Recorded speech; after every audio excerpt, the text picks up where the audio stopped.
Hi everyone, Dr. Parthaneni. Hope you're doing amazing on this Sunday afternoon. I'm in the East Coast in the United States, so wherever you are, hope you're doing well. And just I think the last couple of days we had an opinion from the FDA that and the CDC Advisory Council for Vaccines talking about flu vaccine recommendations. And what I would like to talk about today is thimerosal, vaccines and autism, right? So people have been talking about this for a long time. And so what's the truth behind the controversy? There's a lot of things that people talk about, on social. So I'd like to be able to talk about thimerosal, vaccines, and autism. What's the real deal? So, a lot of us, like including me, have children, and the rise, or at least the seeming rise of autism in throughout the country and the world has alarmed a lot of folks, and this is a tremendous concern for people. So let's look at thimerosal. And what the panel agreed upon is that we should keep the vaccine recommendations, meaning that kids over 6 months can still get the flu vaccine. But there was a key thing that they said that the vaccine cannot include thimerosal. So what's the real deal, right? So what is thimerosal dangerous? Is it actually responsible for the autism that we see? So the thing about thimerosal, I want to set the record straight. I want to give you some straight facts about it.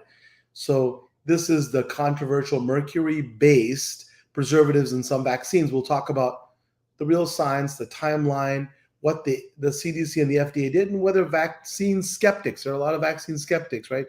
And do their claims hold up to evidence? So please stay with me towards the end, because I'll walk you through exactly how to find out what's in the flu shot you or your child are getting today, and what you can do to avoid the thimerosal if you want to altogether.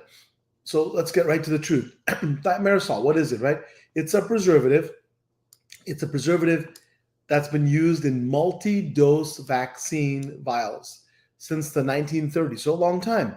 And its job is really to prevent contamination, especially dangerous bacteria and dangerous, for example, other bugs that we don't want, including fungi, in the vial once it's open. It contains something called ethyl mercury. Ethyl mercury is a compound that clears from the body in about a week, and it's different than methyl mercury. This is ethyl mercury, different from methyl mercury. Methyl mercury is a form found in some fish, which can stay in the body for more than a month and has been shown to cause neurotoxicity. So the distinction is quite critical. Ethyl mercury does not build up in the brain or tissues, and it doesn't really behave the same way that methyl mercury does. So we should be clear, thimerosal was not removed because it was proven harmful. It was removed as a precautionary measure to reduce overall mercury exposure in infants. So here's a real timeline about this. So in 1999, the FDA and CDC recommended removing thimerosal from vaccines given to infants, not because of any proven danger, it's important, but to limit cumulative mercury exposure and really maintain public trust. And in 2001, like 2 years later, thimerosal was removed or reduced in all vaccines routinely recommended for children under 6 in the United States, with the exception of some flu vaccines. And today, most flu shots in the US are now thimerosal free, but some multi-dose flu vials still contain it. So you can always ask for a single dose, preservative-free version, and most clinics, right? Most clinics and pharmacies will have it. So what about the critics? What do they say? And in contrast, what does the science say? So lots of critics of thimerosal, and then the critics claim that it can cause autism and neurological damage, serious stuff. And these critics have campaigned from the removal of thimerosal from vaccines. But what about the reality, right? Thimerosal was already being phased out of childhood vaccines way before all of this really became huge and gained national attention. Vaccine skeptics have continued to raise alarm, but the claims have been refuted by data. So example, 2004 Institute of Medicine review concluded this, that the evidence for rejection for a causal relationship, meaning a cause and effect relationship between thimerosal containing vaccines and autism.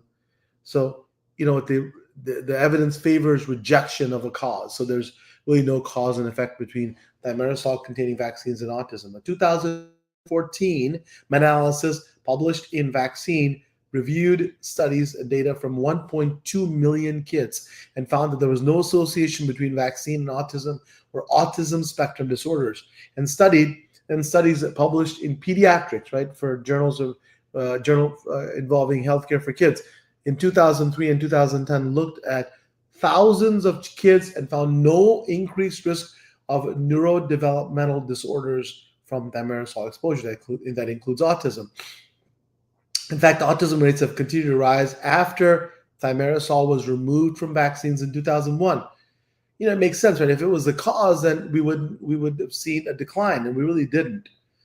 And the Washington Post just recently, in June 2025, fact-checked vaccine skeptics claim that thimerosal was dangerous and had to be removed from vaccines. And the article for the Washington Post, this is quoted directly, thimerosal was added to some vaccines in the 1930s to prevent contamination in vials used multiple times. The Food and Drug Administration in 1999 recommended its removal to reduce mercury exposure, not because it was unsafe. So again, the removal was precautionary. It was not reactive because people felt that it was causing problems. The move was about minimizing exposure, not as responding to evidence of harm.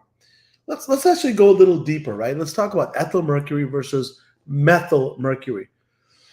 Ethyl mercury, the stuff that's found in thimerosal is rapidly excreted, meaning the body gets rid of it very quickly. It doesn't cross the blood-brain barrier easily, and it doesn't build up in the body. Methyl mercury, the stuff that's found in fish, different story. It's more neurotoxic and accumulates. A 2017 study in regulatory toxicology and pharmacology affirmed that ethyl mercury is not the same as methyl mercury and poses a lot less risk. And so, as of today, all routine childhood vaccines like MMR, DDaP, HIV, the hip, polio, are all thimerosal free. Most flu vaccines are also thimerosal free, especially the ones given to children. Now, some multi-dose vials still contain thimerosal to prevent contamination. In the beginning, I said, hey, how do you check, right? The way you check for the single dose flu shot, the single dose flu shot, these do not require preservatives. Look up the manufacturer label online, or you really ask your provider for the vaccine information sheet. It will list all of the ingredients so you know. I mean, listen, you have the right to ask. It's your body, it's your children's body, and the science to back you up. So finally, let's let the records get the record straight here. Thimerosal was removed from childhood vaccines in 2001. The removal was about caution, being precautionary, not confirmed harm. And decades of high-quality studies show zero link between thimerosal and autism. And today, you can request thimerosal-free vaccines, and most are already mercury-free. So we don't need fear, right? There's lots of fear out there now, as you know. We need facts.